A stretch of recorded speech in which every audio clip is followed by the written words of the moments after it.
Jantal Mara ku ko xam-xam ki mooy Jantal Mara ku ko xam-xam ne macha allah ñaankatu yàlla la ci làmb ji lañ ko gën a xamee waaye day yëngu ci football bi ñu bëri dee nañ ma ne ma ci kan bii liggéey na ci liggéey yu am solo ba yàlla def ñu am ndam liggéey na ci ay moromam liggéey nañ ci maanaam dañ xàccandoo dóorandoo mais Jantal Mara di xale ci at mais Habib xale la ci at waaye yorul bagage su xale de làmb lu ma ci wax dama koy gis dañu bàyyi Jantal mu nuyoo ñu waxtaan ak moom ci kan bi waxtaan ak moom ci làmb siyaar naa la Jantal. waaw ñu ngi lay delloo siyaar di la fay nuyoo di masawu àdduna bi ñëpp dëggalu ñëpp di sant sama dëkk waa Mbos sant Serigne Saliou sant Serigne Saliou bu baax a baax sant sama mbokk alpulaar yëpp di leen ñaanal jàmm di wax ne gis nañ taxawaay macha allah waaw santaat yàlla baax rek di wax ne ay ndaw lañ rek nañu ñaanal rek incha allahu taala. dëgg la loolu am na solo Coupe d'Afrique bi ñu gis comme ni ma ko waxee ci njëlbeen nga dugal ci sa loxo say morom dugal sa loxo metti woon na Coupe d'Afrique. waaye trop sax billaay wallaay metti woon na lool mais xam nga li wax surtout rek ñun ay ndaw lañu ba ñu yàlla suñu borom dimbalee rek ba ñu am xam-xam am xel muñ ko defee ci sunu réew sant yàlla quoi dëgg te mën nañu am xam-xam jëmale ko ci leneen waaw mais que alhamdulilah bañ suñu borom dimbalee rek bañ dimbale ko ci bëgg sunu réew kon sant yàlla metti woon sax suñu alal la doon jël doo ko ci def mais lépp sant yàlla quoi parce que doomu aadama da ngay bëgg sa réew surtout boo nekkee ndaw waaw du dëgg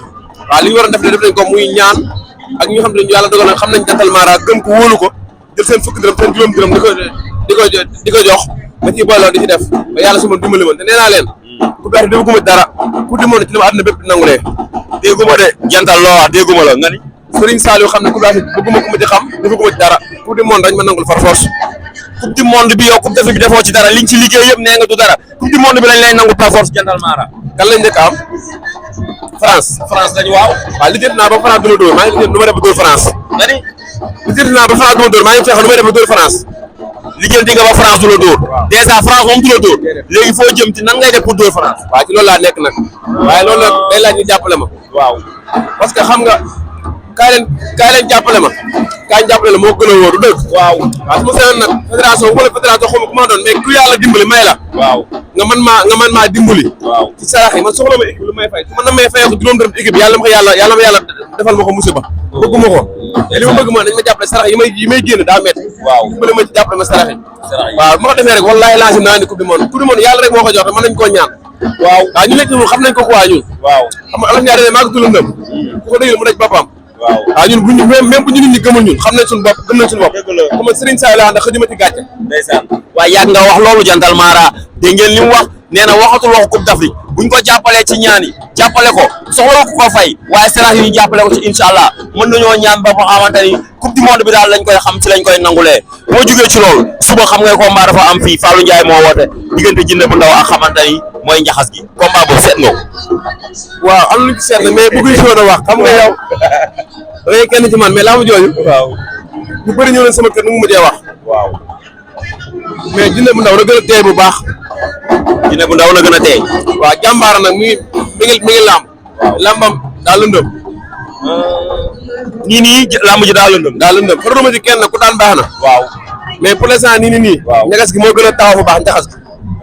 waaw moo tax Jinne bu ndaw na gën a fokka sarax waaw buñ ma wooyee ci guddi gi tey jii wax leen sarax yi mu def ba daan Jinne bu ndaw wallaahi laasim su ma wooyee ma wax ko lu mu def ba daan te farfote daan incha allahu taala ci kattanu yàlla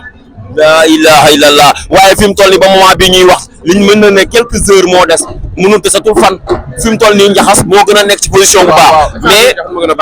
loolu taxul Jinne bu ndaw bu ngeen déggante woon tey di nga ko tegtal ay sarax yoo xam ne yàlla dina ko may ndam incha allah rabbi bu ñu diggante man moom ma jox ko ndam incha allah waaw incha allah loolu am na solo Jantal Mara waaw ñu lay kontaane waaw tundaat Serigne Saliou rek waaw tundaat Serigne Saliou waaw lu moom Serigne Saliou la ndeysaan wallahi laasim balaa nit a dox ba gis tax Jantal Mara wala ñu wax Jantal Mara lu ñaaw wallahi laasim doo ko fekk xëjuma ci loolu man xëjuma ci ay bës ay kii man Serigne Saliou laa gëm mooy sama bës wallahi laasim xamagun ma bu du monde bii nii li ma àddina wépp nangulee dama am ay lamb sama kanam su ma yëg lamb yooyu dañuy xam kan may Jantal Mara ndeysaan loolu dinañ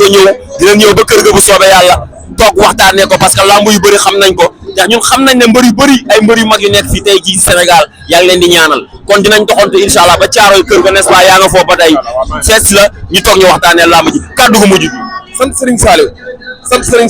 Saliou sant waa Mbos soo bokk alpulaar yëpp maa ngi leen sant képp fu alpulaar nekk surtout alpulaar Mbos yëpp gis naa seen taxawaay ci man waaw maa ngi sant baax di leen jaajëfal. salaamaaleykum. jaajëf jaajëf.